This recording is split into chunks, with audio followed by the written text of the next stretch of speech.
Welcome back to the deep dive. We are jumping straight into, well, frankly, one of the biggest questions in personal finance. It really is fundamental, isn't it? Yeah, a listener asked us, why do most people never really become rich? And maybe more importantly, what are those, specific patterns that keep folks stuck?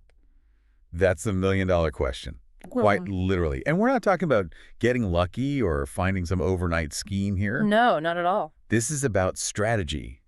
And the source material we're digging into today, it comes from this stealth wealth philosophy space. It gives a pretty brutal breakdown, actually.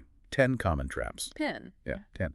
But the goal here isn't just to list the problems. It's to give you the counter moves, the financial ninja tactics, as they put it, to dodge every single one. I like that framing, a financial ninja. Because, when you look at the average person's finances, it's kind of a paradox, right? Yeah, how so? Well, millions of people put in incredible effort, 40 hours a week, maybe more, for 40 years. Serious graft. Right, the standard path. But genuine wealth, the kind that actually buys you freedom, it just seems out of reach for so many. It feels like a failure of, I don't know, strategy maybe, not effort. That's precisely the argument our sources make. Most people are kind of unknowingly playing the wrong game. Like checkers when they should be playing chess. Exactly, or maybe even checkers on some random chessboard altogether. Right. While the people who actually build financial independence, they understand the real game. It's got different rules. Yeah. Rules about owning assets, about compounding, strategic risk. Things they don't teach you in school. Not usually, no. So our mission today is to decode those habits. Forget the income level for a minute. Let's focus purely on the behaviors that shape your financial future. Okay, let's dive in. Let's tackle those foundational traps first. These are the ones that stop people right out of the gate. Confusion, consumption, the stuff we do to ourselves, really. All right, reason number one. And man, this is where I think the standard financial advice just completely misses the mark. People confuse a high income with actually being wealthy. Oh, absolutely. It's the classic illusion. You get a raise, right? Yeah. That salary number looks good on paper, and the immediate feeling is, hey, I'm doing okay. I'm successful. It feels good, but it's just income. Income is what flows in. Wealth. Wealth is what stays, what sticks around and actually grows. It's like that leaky bucket analogy you hear sometimes. That's a perfect way to put it, yeah. You can pour water in faster. That's your income going up. But if the hole in the bottom, your spending, just gets bigger too. Then you're not actually filling the bucket any higher. Exactly. You're just pouring more, leaking faster. Yeah. You never retain anything substantial. And what does that extra income usually buy? It buys a better lifestyle, right? That, $1,200 couch because I earned it. Or ordering sushi 3 times a week because you're adulting and too busy to cook. Right. The focus shifts immediately to consumption. And that's the critical difference. Income buys lifestyle. It buys comfort, sure, maybe some temporary satisfaction. But Wealth buys freedom, real freedom. The option to maybe quit that job you hate or pivot your career or just decide how and where you spend your time. Wealth is what you keep, what you grow through assets, what you protect from things like taxes and inflation. the danger is so subtle, though. Because someone making, say, $300,000 a year but spending $290,000. They're functionally poorer in a way. Than someone making $70 and somehow managing to save or invest $30, right? Absolutely. That's why the source material really hammers this point. The truly wealthy, they don't brag about their salary. They might talk about their assets, their net worth maybe, but not the paycheck. So the first wealth move, as the source calls it. It's a tough one for the ego, this one. Stop flexing the income. Income just shows you're good at trading your time for money. Start focusing on maybe even flexing your net worth. That's the real scorecard. That's the score. Focus on building assets, things that quietly make money for you. Appreciate, hopefully, while you're sleeping. Make money your tool for independence, not just the fuel for a fancier lifestyle. Okay, so let's say you manage to avoid that first trap. You get it. Income isn't wealth. But then, boom, the next hurdle hits you almost immediately. Lifestyle inflation. Ah, yes, the silent wealth killer. It feels so natural, almost deserved. But the source calls it the expensive lie. It's deeply psychological, isn't it? You get that raise we talked about. Maybe you go from making $60,000 to $80,000 a year. Nice bump. An extra $20K gross. And what's the default human reaction? You normalize it instantly? Your brain just resets your baseline comfort level? Yeah, suddenly things that seem like luxuries feel normal. Necessary, even. Right. And that extra $20,000, it rarely finds its way into an investment account or paying down debt aggressively. It gets absorbed. Where does it go? Well, maybe a slightly bigger apartment, right? Go. Or a higher car payment. Maybe nicer clothes, fancier brunches, more streaming services you forget you have. It just evaporates into more Y- expensive living. exactly. You've just upgraded your treadmill. Now it runs faster, costs more to maintain. And you feel successful because your overhead is higher, you're juggling bigger payments. Which means you have to keep earning that higher salary just to stay afloat. You're still stuck, financially speaking, just maybe in nicer shoes. It's a dangerous cycle. More money just means you can make bigger, more expensive mistakes if you don't change your thinking. Precisely. That $20K could have maxed out a Roth IRA, maybe wiped out a high-interest credit card, but instead, poof, it's locked into higher monthly bills. So how do you fight that urge? It feels almost automatic. The bigger paycheck hits the bank, and suddenly you're browsing online for upgrades. You need a preemptive strike, a financial firewall, sort of. The second wealth move has to be strategic, maybe even automated. Okay. The advice is, upgrade your brain before you upgrade your brand. The moment you know a raise is coming, figure out that percentage increase. Let's say it's 10%. Right. You need to set up an automatic transfer before that first new, bigger paycheck even lands in your main account. Route that extra 10% directly to investments or debt payoff. So you never even see it. You basically live as if you're still on your old salary. You trick your brain. You don't give it the chance to start budgeting for new ways to spend it. Invest the bonus. Invest the raise before your mind even gets the chance to window shop. Oh. Hashtag 3. Financing liabilities and calling it success are 3. Okay, that makes sense. Control the inflow. But this consumption trap, it leads right into reason number 3, doesn't it? Financing things that go down in value liabilities and acting like that's success. Oh yeah, this is where people start performing wealth much louder than they're actually building it. Performing wealth. I like that. It's like putting on a show. It is. Think about the classic example. The shiny brand new car, maybe an expensive SUV. Looks right parked in the driveway, screams, "I've arrived." Right.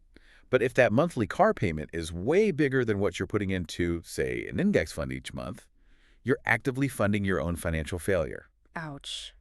Funding failure. Well, think about it. You're using debt, often high-interest debt, to buy something that immediately starts shrinking in value.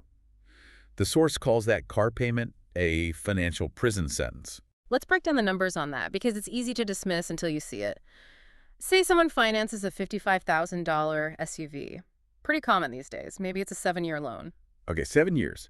The monthly payment could easily be, what, $700, maybe more, depending on the rate. Let's say $700. Now, the really painful part, the moment you drive that beautiful SUV off the dealer's lot. It loses, what, 15, maybe 20% of its value? Yeah. Instantly. So right there, that's maybe $11,000 gone. Poof, sunk cost on day 1 before you've even made the first payment. And the depreciation doesn't stop there. Obviously, it keeps going down. So you're making these hefty payments plus interest on an asset that's just relentlessly shrinking.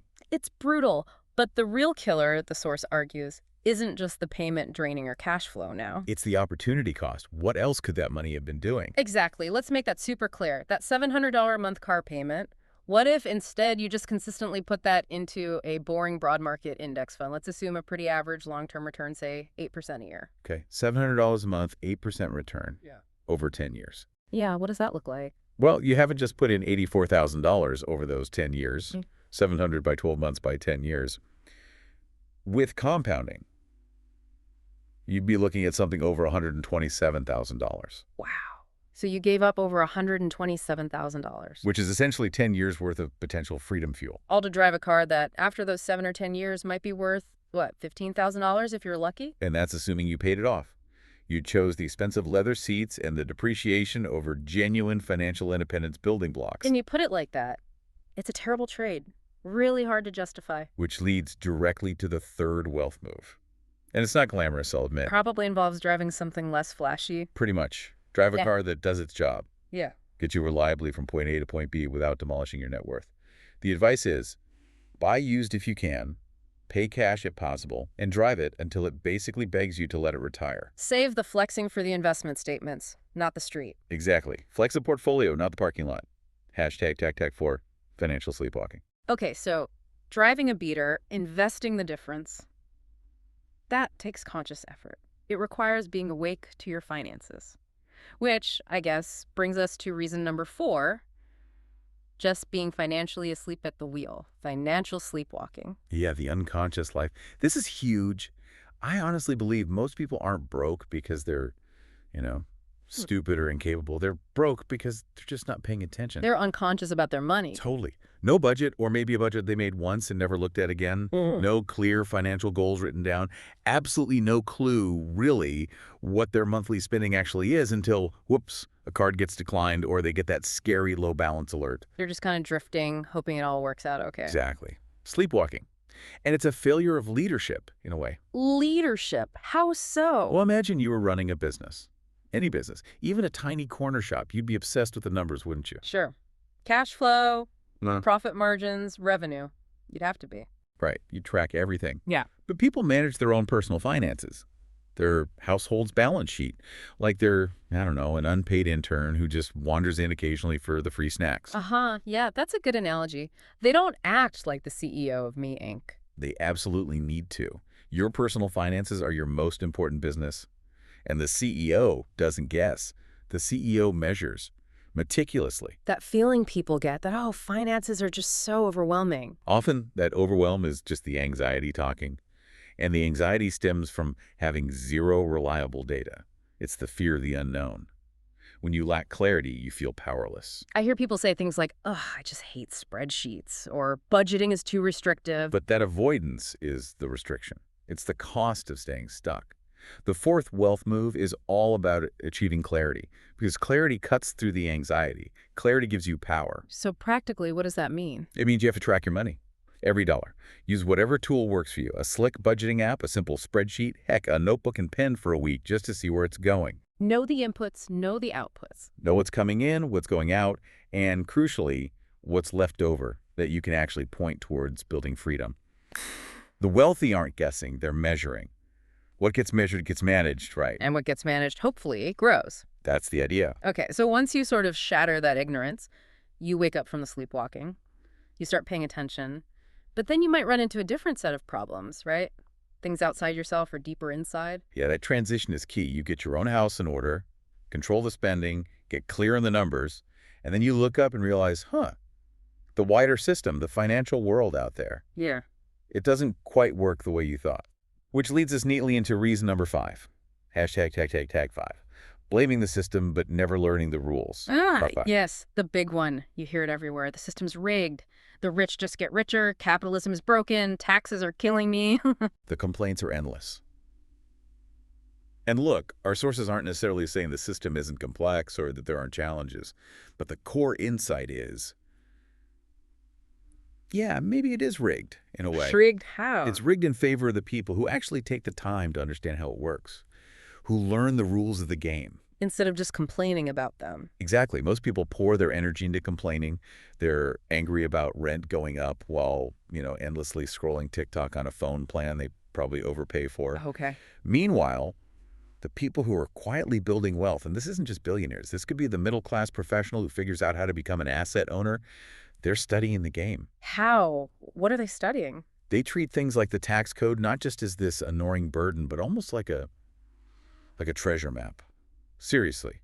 It's full of clues and incentives designed to encourage specific behaviors, wealth-building behaviors. Okay, but hold on. That sounds good. But things like setting up LLCs, using depreciation, creating trusts, doesn't that stuff cost a lot of money? Isn't that only for people who are already rich? How does the average person start weaponizing the system, as you put it, without needing a team of expensive lawyers? That's a really important point, and it can feel intimidating. But the key is starting small and understanding the fundamental mindset shift. It's about moving from only being a wage earner to also being an asset owner, even on a small scale. Okay, give me an example, like an LLC. Sure. For someone with a side hustle, or maybe dipping their toe into real estate, setting up a basic limited liability company, an LLC. It's often surprisingly simple and relatively inexpensive in many places. And what does it do? Crucially, it separates your personal stuff, your house, your savings, from your business risks. It offers liability protection. That's a rule you can use. Okay, protection. What about something like depreciation? That sounds complicated. Depreciation is maybe the best example of a legal tool that feels almost like cheating, but it's right there in the tax code. Simplified, right? Mm-hmm. If you buy an asset for investment, let's say a small rental property, the IRS lets you deduct a portion of the building's value each year as an expense. Why? Because Theoretically, the building is wearing out over time. It's depreciating. Yeah. Now, here's the kicker. Yeah, In the real world, that property might actually be going up in value, right? Appreciating. hopefully. But for tax purposes, you're allowed to claim this paper loss from depreciation.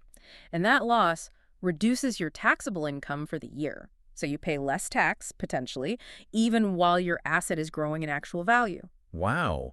Okay, so just by shifting from being only an employee to also owning even one small asset, you unlock these different rules, these tools that can lower your taxes. Exactly. Which frees up more cash to reinvest, to compound faster. It's Yeah. understanding these mechanics. So the fifth wealth move is really about a mindset shift. Start playing the victim of the system. Start playing smart. Get curious. Get curious. Learn how the system actually works. Study money. Figure out the legal ways to reduce your tax burden. Understand leverage, how to borrow smartly to build things, not just consume things. Master the rules of credit. Learn the basics of investing. You don't need to fight the system. You need to learn its rules and use them, weaponize them for your own financial journey. #6. Letting fear run the show. R6. Okay, learn the rules, play the game smarter, makes sense. But even if people accept that, they often slam right into another huge wall, maybe the biggest one, their own fear. Reason number 6 is letting fear dictate everything. FEAR, false evidence appearing real. That acronym is pretty spot on here. You think fear is a bigger barrier than, say, taxes or inflation? For many, absolutely. It's that little voice inside, constantly whispering, ooh, what if you lose money? What if this investment goes wrong? What if you fail? It feels like it's trying to protect you, right? Keep your money safe in a savings account where it earns basically nothing. Exactly. It feels safe, but it's actually putting your financial future in a straitjacket long term. It prevents growth. This is where you get the waiting trap, isn't it? Ask someone why they haven't started investing. And what do they say? Oh, I'm waiting for the market to crash, or I'm waiting until I learn more, or I'm just waiting for the perfect time. The mythical right time. Which, as the sources point out very clearly, just doesn't exist. It's a fantasy. Look at the most successful long-term investors, people like Warren Buffett. How do they get rich? By being in the market for a long time. Precisely. Maximizing time in the market, not trying to perfectly time the market. They understood that over decades, the power of compounding smooths out all the scary short-term bumps. Waiting on the sidelines is often the riskiest move of all. Let's quantify that risk. The cost of inaction driven by fear. We talked about waiting 5 years to start investing. Seems harmless enough, right? What's the actual damage? Let's use that modest example again. Just $300 a month. If you wait 5 years to start, okay, you've obviously missed putting in $18,000 of your own money. $300 by 12 by 5. That's straightforward. But that's not the real cost. Not even close. The real cost is the compounded growth you missed out on during those 5 years. If the market averaged, say, that 8% return during the time you were sitting on the sideline. You missed all that growth on the money you didn't invest. Right. And then project that forward over a 20 or 30-year investing horizon. That 5-year delay, that initial fear-based hesitation, can literally cost you hundreds of thousands of dollars in potential future wealth. Fear isn't free. It's incredibly expensive. Wow. Hundreds of thousands. That's sobering. It really is. Which makes the 6th wealth move critically important psychologically. It's simple but powerful. Start small. Start scared even. But just start. Don't wait for the fear to go away. It might never fully go away. Open that index fund account anyway. Automate a tiny contribution to a Roth IRA, maybe just $50 a month to begin with. The goal isn't to become fearless overnight. The goal is to stop letting fear be the one making your financial decisions. Action is the antidote to fear. #7. Mistaking your progress. Busy for progress. R7. Okay, so if fear keeps some people frozen, there's another trap that snares the ones who are taking action, but maybe the wrong kind. Reason 7, mistaking being busy for making actual progress. So I know exactly who you're talking about. We all do, right? The person whose calendar is like a Tetris game gone wild, color-coded meetings back to back. Inbox has 4,000 unread emails. Constantly talking about how tired they are, how they're grinding, how they pulled an all-nighter. They wear exhaustion like a badge of honor. Right, they equate grind with growth, but often they're just spinning their wheels. They're exhausted, yes, but they're still broke or barely getting by. They're running hard, but staying in the same financial place. It's the trap of scaling exhaustion, as the source puts it. Exactly. They're stuck chasing active income. If they need more money, their only solution is work more hours. Get a second job, freelance on the side. They're trying to scale the only thing they feel they truly own: their time and their energy. But time's the one thing you can't make more of. It's finite. That's the fundamental ceiling they hit. Yeah. The real shift, the difference between just working hard and actually building wealth, Yeah. is the ownership shift. Meaning? You don't get truly wealthy just because you work incredibly hard. Yeah. You get wealthy because you own assets that work hard for you, whether you show up that day or not. Ah, okay.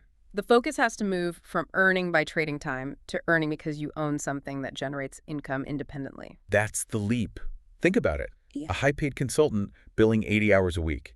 That's scaling exhaustion. Yes, they might make good money, but if they stop working, the money stops. Right. Now, what if that same consultant spent, say, 10 of those hours building an automated online course based on their expertise, or writing a very specific ebook solving a niche problem? They build it once. They build it once, and it can potentially earn money for them over and over, while they sleep, while they're on vacation, while they're working on the next asset.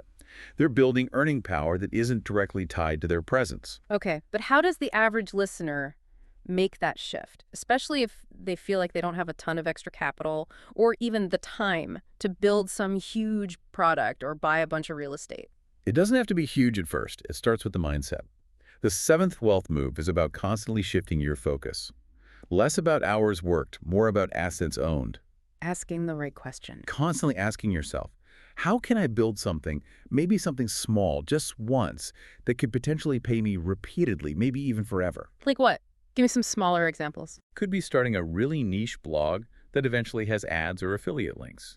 Could be creating a simple digital download, a template, a guide based on a skill you have. It could be consistently putting money into dividend-paying stocks or index funds. Even the classic example of saving up to buy one single rental property. Or yeah, like the source mentions, something as simple as a well-placed vending machine route. So it's about building income engines, however small, not just taking on more jobs. Exactly. Build engines of income, not just more hours on the clock. Because the real flex, the real goal here isn't showing everyone how busy you are, it's achieving freedom. Yep. Hashtag tag tag tag 8. Not thinking in decades. Building those engines takes time, though. It's not instant. And that clashes with another big problem, doesn't it? Reason number 8. People just don't think long term. They don't think in decades. The instant gratification addiction, it's everywhere, and it absolutely infects our financial thinking. Yeah. People want results now. Like microwave popcorn instead of slow-cooked stew. Perfect analogy. They want the hot stock tip that doubles overnight. They want the crypto coin that moons next week. They want the guru system that promises $10,000 in 30 days. They're addicted to the dopamine hit of quick wins, or even just the idea of quick wins. Instead of embracing the compound crockpot, as the source calls it. Yeah, the compound crockpot. Wealth building done right is often slow. It's steady. It can even feel boring day to day. But the results, if you just let it cook long enough, delicious. The people who succeed financially, they're playing the long game. They think in decades. Seriously. They're not just asking how much money can I make this month. They're asking, okay, if I make this decision today, buy this asset, start this savings plan, avoid this debt, what will my financial picture look like in 2034 or 2044? That time horizon makes all the difference. It's huge. Think about that boring index fund investment again. Let's say you put in $500 a month consistently. After 5 years, it's nice. You've built up a decent little pot. After 10 years, okay, now it's starting to feel like real money, a solid foundation. But you stick with that same boring $500 a month for 20, 25 years. Compounding really kicks in then. It transforms. That same simple, consistent action turns into a potential 6-figure, maybe even 7-figure wealth engine. And the heavy lifting wasn't brilliant stock picking. It was time and consistency. Compare that to the person who jumps on every new trend. They hear about AI dropshipping, pour money in, it doesn't work fast enough. Then they hear about NFTs, pull money out, chase that. Then meme stocks. They're constantly restarting the clock. They drain their savings, chase the shiny object, get burned or bored, and then wait for the next big thing. They never let their money sit still long enough for the magic of compounding to actually happen. They're addicted to the chase, not the outcome. It seems like it.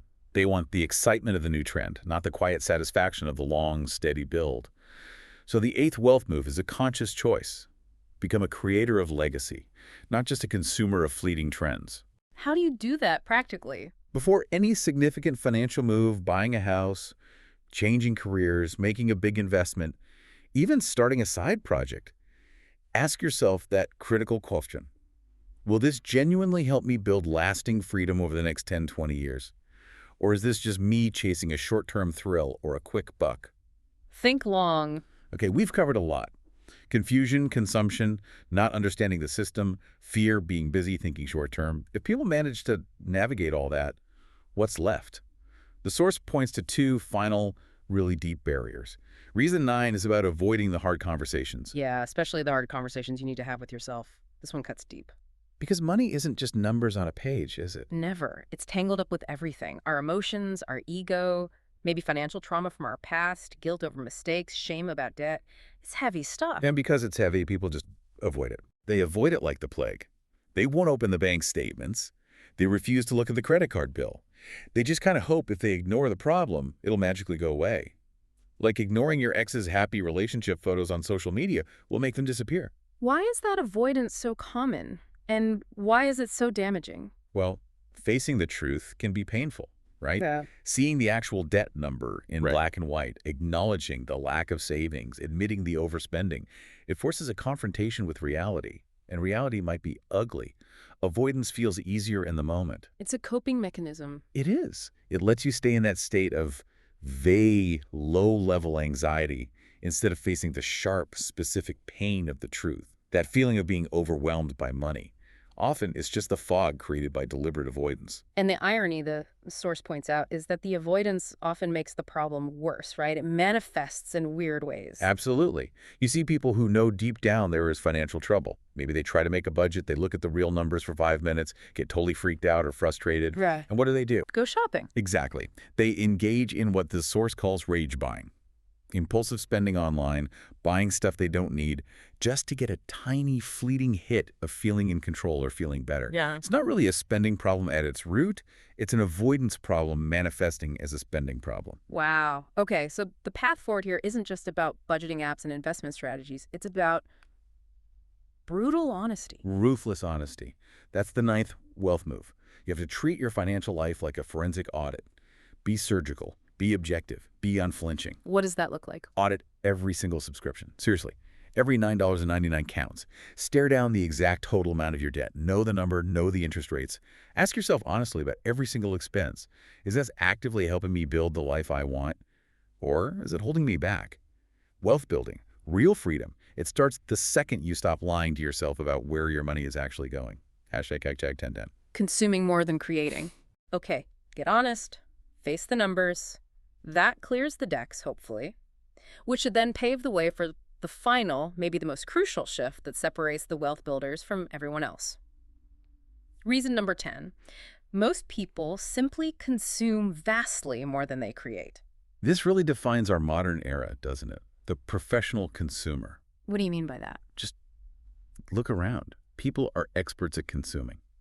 Scrolling through infinite feeds, streaming hours of entertainment every night, constantly shopping online, double-tapping memes. They might know every detail about what their favorite influencer had for breakfast. But they haven't actually built anything themselves, anything of independent value. Precisely. And the crazy part is, many of these people are incredibly knowledgeable. They might have watched hundreds of hours of finance videos on YouTube. They might listen to every single business podcast. They know the theories. They know the trends. But they're stuck in analysis paralysis. Totally paralyzed by inaction. They know all about index funds, but haven't opened an account. They know the benefits of a side hustle, but haven't taken the first step to launch one.